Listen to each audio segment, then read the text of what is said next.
இன்னைக்கான மினி விலாகில் நீங்கள் திரும்ப திரும்ப கேட்ட சம்பா கோதுமை ரவையில் கீர் ரெசிபி பார்க்கலாமா?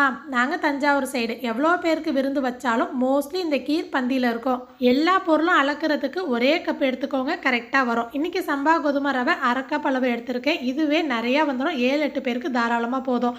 அதே அரை கப் அளவுக்கு மாவு ஜவ்வரிசியை தண்ணியில் ஊற வச்சுருக்கேன். இப்போது ஒரு குக்கரில் 1 டேபிள் ஸ்பூன் நெய் சேர்த்துட்டு கோதுமை ரவையை ஒரு 5 நிமிஷத்துக்கு அந்த நெய்லேயே நல்லா வறுத்துடலாம். முதல்ல வேக வைக்கிறதுக்கு அரை கப்பு கோதுமை ரவை எடுத்தோம் இல்லையா, அதே அரை கப்புக்கு 2 அரை கப்பு தண்ணி, 2 அரை கப்பு காய்ச்சாத பால் இல்லைனா காய்ச்சின பால் எது வேணுமோ சேர்க்கலாம். பாக்கெட் பால் சேர்த்துருக்கேன்.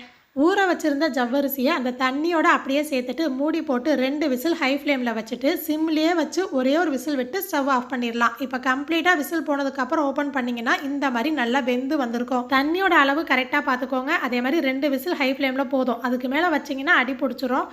இன்கேஸ் உங்களுக்கு ஓப்பன் பண்ணும்போது அங்கங்கே கட்டி கட்டியாக நிற்கிற மாதிரி தெரிஞ்சால் ஒரு டம்ளரோ மேஷரோ வச்சு நல்லா மசிச்சு மிக்ஸ் பண்ணி விட்டுட்டு அதுக்கப்புறமா பால் சேருங்க. இதுவுமே நான் பாக்கெட் பால் தான் 2 கப் அளவு சேர்த்துருக்கேன். அரை கப்பு கோதுமை ரவைக்கு 1 கப் அளவு சீனி சேர்க்கணும். நான் 3/4 கப்பு சீனியும் அரை கப்பு மில்க் மேடும் சேர்த்துருக்கேன். நான் 1 கப்பு கோதுமை ரவைன்னு மென்ஷன் பண்ணி அதுக்கு தேவையான சீனி, பால், தண்ணி எல்லா அளவும் தெளிவாக ஃபஸ்ட் கமெண்ட்டில் பின் பண்ணிடுறேன். நீங்கள் உங்கள் தேவைக்கு ஏற்ற மாதிரி அட்ஜஸ்ட் பண்ணிக்கோங்க.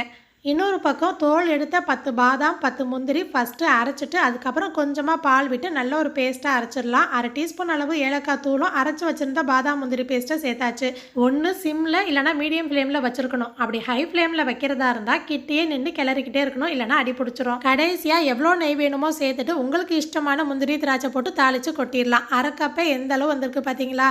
எப்போதும் சொல்கிற மாதிரி ரொம்ப திக்காக இருக்குன்னு ஃபீல் பண்ணால் சூடான பாலோ தண்ணியோ சேருங்க. பச்சை தண்ணி சேர்க்க வேணாம். நல்லா ரிச்சாக க்ரீமியாக சாப்பிட திகட்டாமல் இருக்கும். ட்ரை பண்ணி பாருங்கள். இந்த ஷார்ட்ஸ் பார்த்தவங்களுக்கு தேங்க்யூ.